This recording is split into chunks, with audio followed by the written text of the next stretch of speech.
जिसने भी असद तूर साहब पे ये हमला किया, ये बुज़दिलाना हमला है। ये आपका गैरत और बहादुरी का एक पैगाम नहीं बेचता, ये आपका बुज़दिल होने के पैगाम बेचता है।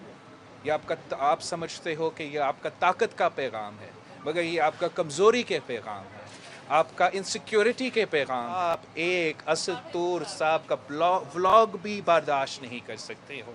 और पाकिस्तान में पाकिस्तान पीपल्स पार्टी ये जो असल्ट है, ये जो असल्ट है फ्रीडम ऑफ द प्रेस पे, इसको हम बिल्कुल बर्दाश्त नहीं करेंगे।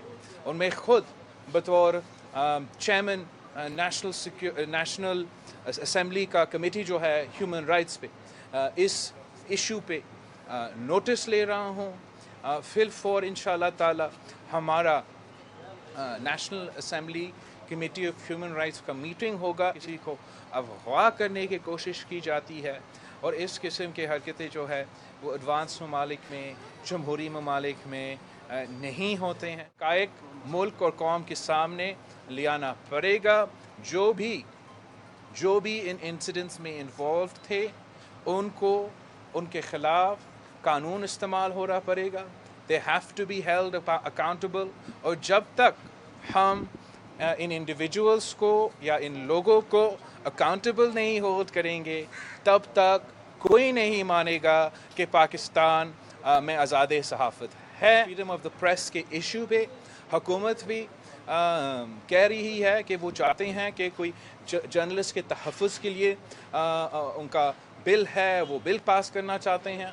अगर वो वाकई जर्नलिस्ट के तहफ़्फ़ुज़ पे इंटरेस्टेड है, अगर वो वाकई इसको सपोर्ट करते हैं, तो यहाँ इस्लामाबाद में जितने भी इंसिडेंट्स हुए हैं उन पे इंशाल्लाह ताला हम शुरू करेंगे। असद तूर साहब के केस के हम रिक्वेस्ट करेंगे असद तूर साहब से कि वो ख़ुद आके नेशनल असेंबली की ह्यूमन राइट्स कमेटी के सामने अपना टेस्ट केस का डिटेल्स लाया जाए। हम PFUJ से, प्रेस के इदारे से रिक्वेस्ट करेंगे कि वो हमारे साथ मिल के काम करें ताकि हम इस इशू को नेशनल असेंबली के ह्यूमन राइट्स कमेटी पे उठाया जा सके, पार्लियामान में उठाया जा सके और उसका आगे का लाए अमल हम मिल के इंशाल्लाह ताला बनाएंगे। हमारा वज़ीर आज़म को शर्मिंदा होना चाहिए जो पूरी दुनिया में जाके कहता है कि पाकिस्तान में हमारा सहाफ़त तो ब्रिटेन से भी आगे हैं और वेस्ट से भी आगे हैं।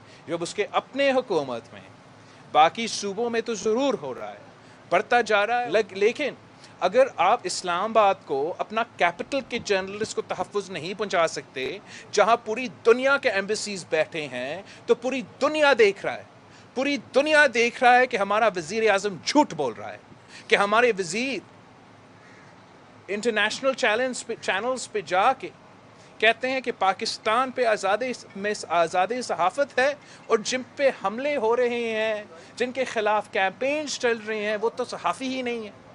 तो हम समझते हैं ये बिल्कुल एक अनसीरियस एटीट्यूड है। हर पाकिस्तानी का हक़ है, जान का तहफ़्फ़ुज़ का हक़ है, आपको रोज़गार करने का हक़ है। और आज़ादी सहाफ़त अगर नहीं होगा, अगर जर्नलिस्ट का तहफ़्फ़ुज़ नहीं होगा, तो किसी पाकिस्तानी का तहफ़्फ़ुज़ नहीं होगा। प्रोपेगेंडा कैंपेन और कैरेक्टर असैसिनेशन कैंपेन और फेक न्यूज़ का कैंपेन असद तूर साहब और मुख्तलिफ सहाफ़ी के ख़िलाफ़ चलाए जा रहे हैं, उसको भी कंडेम करते हैं और मुतालबा करते हैं हुकूमत वक्त से कि वो फिल फॉर जो भी लोग इन्वॉल्व है उनके ख़िलाफ़ एक्शन लिया जाए। हमला से उसकी आवाज़ को ज़्यादा ताकत मिलेगी, ज़्यादा लोग असद तूर साहब के वीडियोस देखेंगे, रिपोर्टिंग देखेंगे और सच का आवाज़ इस किस्म की जुल्म की वजह से कभी नहीं दब जाता। जहाँ तक अपोजिशन जमातें हैं, मैं समझता हूँ कि ना सिर्फ अपोजिशन की जमातें मगर हुकूमत की जो इत्तेहादी है और हुकूमत में है, हम सबको जहाँ तक आज़ादी सहाफ़त है, जहाँ तक तशद्दुद है, जहाँ तक किसी के घर में घुस के उस पर हमला करने की बात है, हम सबको एक पेज पे होना चाहिए। हम सबको ना सिर्फ इसका मज़म्मत करना चाहिए, मुतालबा करना चाहिए कि जो भी जिम्मेदार है उसको पकड़ा जाए। जहाँ तक ये पूरा سچویشن ہے پاکستان میں، جس طریقے سے آزادی صحافت کو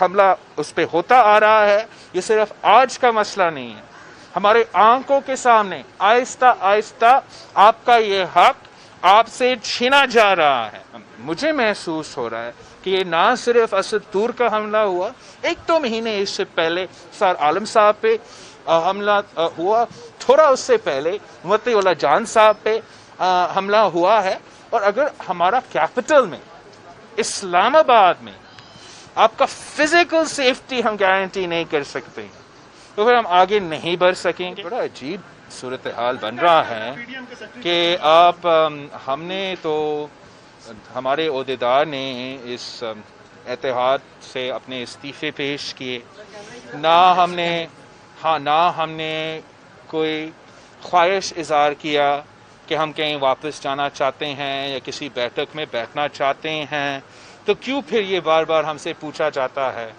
کہ ہم کب واپس جائیں گے؟ میں سمجھتا ہوں کہ 2 اہم پوائنٹس ہیں۔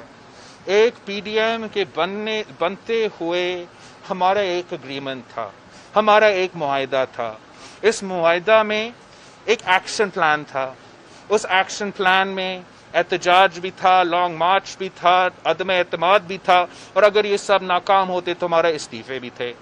تو اگر ہم نہ لانگ مارچ کریں گے، نہ پارلیمان میں ہم عدم اعتماد لے کر آئیں گے، نہ ہم بزدار صاحب کو تنگ کریں گے، نہ ہم عمران خان صاحب کو تنگ کریں گے، تو آپس میں گپ کرنے کے لیے تو ہم نے پی ڈی ایم نہیں بنایا تھا۔ شاید خاقان عباسی صاحب کا عہدہ آپ کو نظر آ رہا ہے، یہ سب ٹیمپرری تھے، یہ تاحیہ عہدے نہیں تھے۔